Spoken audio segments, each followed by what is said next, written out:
Thank you for meeting me to go over your recommendations in the facility siting study before you present them to my Citizens Committee next week. Of course. I can go through the analysis and decision process if you like. It was pretty evident from the costs and other data which site is preferred.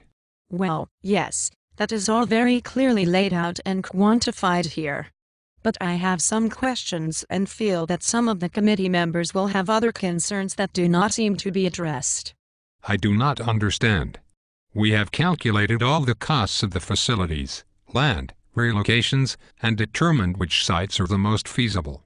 Yes, but the citizens may also be neighbors.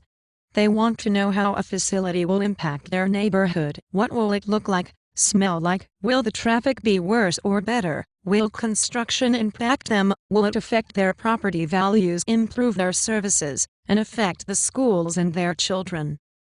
These are the values that are important to them. We cannot put dollars to all of those issues. Let's face it. Everyone says not in my backyard. In reality, the county has to meet a regulatory deadline and has a limited budget. So those priorities really drive the siting decision. If you present that approach next week, the reality you will be looking at will probably be a citizens' revolt and rejection of all sites by my committee. These values are high priorities and should be evaluated for all the sites. We did write about the neighborhood impacts for each site in the report as part of our scope. Yes, but you didn't include them as criteria when you compared the sites. That would show that they were addressed.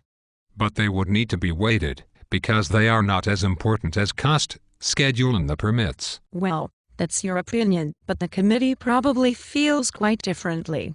Put yourself in their shoes. If this site was being proposed in your neighborhood, what values would be important to you? I'm sure I would have a lot of issues. But my job is to look at all this objectively, and now I have to try and figure out how to put all these values into the equation. Yes, well, that is the only way to get buy-in on any alternative and still meet the deadline.